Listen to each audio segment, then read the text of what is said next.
We can head into closing statements. Mr. Poitras and Mr. Barnes, and then if the rest of you want to jump in on this too, Jeff Fallis of Bibb County is going to do us the favor of letting us circle back to transportation. What will you do to develop a public transportation system in Georgia? MARTA has been turned away at all requests for extra funding. We have a transit system in Clayton County that's going down the tubes and nothing's happening. What do we do? Two things. First is we need to develop a comprehensive statewide transportation plan that is heavily committed to light rail transportation statewide. And the first line needs to be it needs to be based on the MARTA system. It needs to go from Atlanta, Lovejoy to Macon, and one here to Athens, and then we need to connect Chattanooga and Jacksonville and all points in between over the period of the next 30 to 40 years.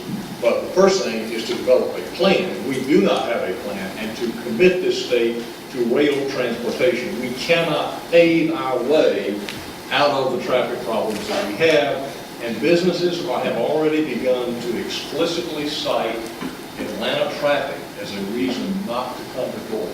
We cannot have it. Mr. Barnes. There's several things. One is that we have to use the powers that Greta has, Georgia Regional Transportation Authority, to forge that plan that David is talking about. We do need, I know nobody likes to hear this, but we need a regional sales tax in the Atlanta region of 1% that is split between traffic improvements, that is, places like Spaghetti Junction. You need to redo that for that whole intersection, 75 and 85, 20 and 285, and mass transit. MARTA needs to become a part of that metropolitan transit system. Now, on rail, I disagree just a little bit with David, and I agree with you folks. We need a statewide passenger rail system. The state owns the W&A Railroad from Atlanta to Chattanooga, and is leased to the CSX Railroad for $6 million a year. What a deal. But anyway, and it comes up in 2016.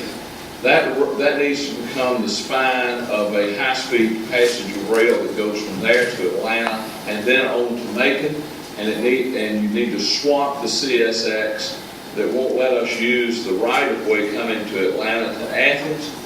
For some access to the Atlanta to Chattanooga, you need to say, all right, we'll co-use it, but you got to let us co-use the Atlanta line 2 for high-speed passenger rail. Okay, 30 seconds from Mr. Baker, Mr. Cameron, and Mr. Porter.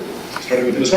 Baker. The problem we've had with transportation here in this state in the last 7-8 years has not been that we didn't know what to do. The problem is that we haven't had the political courage to go out and do it.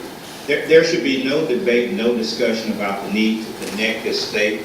There's no reason we should have to wait as long as we wait to get between Atlanta and Athens, to get between Atlanta and Macon. It's because we haven't made the tough decisions about how to connect. I agree, we need passenger rail, we need mass transit, we need to fix the problems of MARTA, we need to fix the problems of C-Tran. But that's going to take leadership. That's what being governed is all about. I got to call time. I'm sorry. No, that's all right. Mr. Cameron. Mr. Cameron. I support public transportation. Having served 10.5 years in the United States Air Force, I know the importance of riding on trains overseas and how that mass transit reduces the carbon footprint. I mean, that's what we're all trying to do. We're trying to preserve our Earth for future generations to come, and I think we've got to work toward that end. Thank you. Mr. Porter. We've got to leverage the federal money to do some of this. Right now, we have $87 million committed to the Lovejoy line. Now, it really goes to Griffin because you got to go there to turn the train around. But we haven't been willing to put up our $18 million. It's priorities. For the price of a fish pond in Cary, we could have drawn that money down. For the price of a horse barn in Cary, we could have drawn that money down and put people to work. It's a matter of priorities.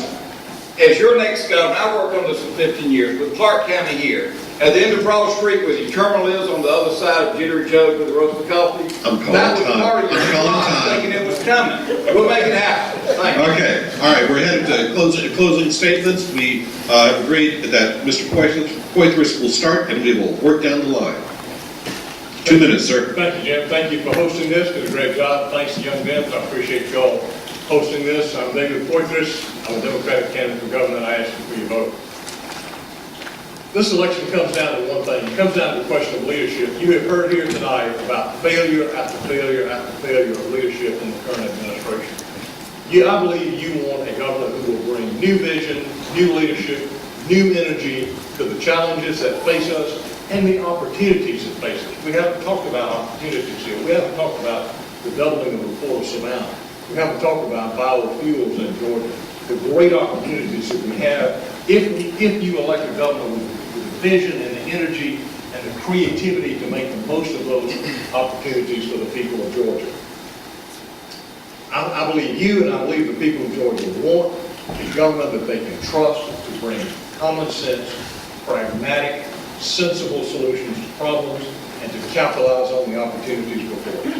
That's the kind of leadership I'll bring to this office. I brought it to the people of Georgia over and over in the course of my career. As Deputy Commissioner of Revenue, as Secretary of State, as Labor Commissioner, and as Commanding General of the National Guard. I'll bring that same kind of leadership to the governor's office to turn around the troubled government that we have in the state of Georgia, and build this state back to the kind of place that you and I want to live in, have a job in, and raise a family. Thank you so much. God bless you all. Mr. Porter. Again, thank y'all for having us here as part of the convention this year. I see the primary and then the general election about the future of our party. Are we going to be seen as a party that goes back or goes forward? That's what's at stake in July. That's what ultimately will be at stake in November.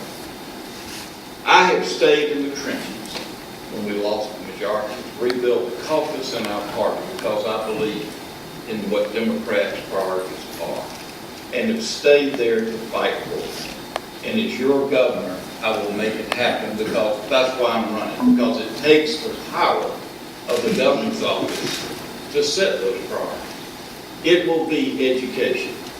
It will be higher education and ramp up the world-class university system that we have.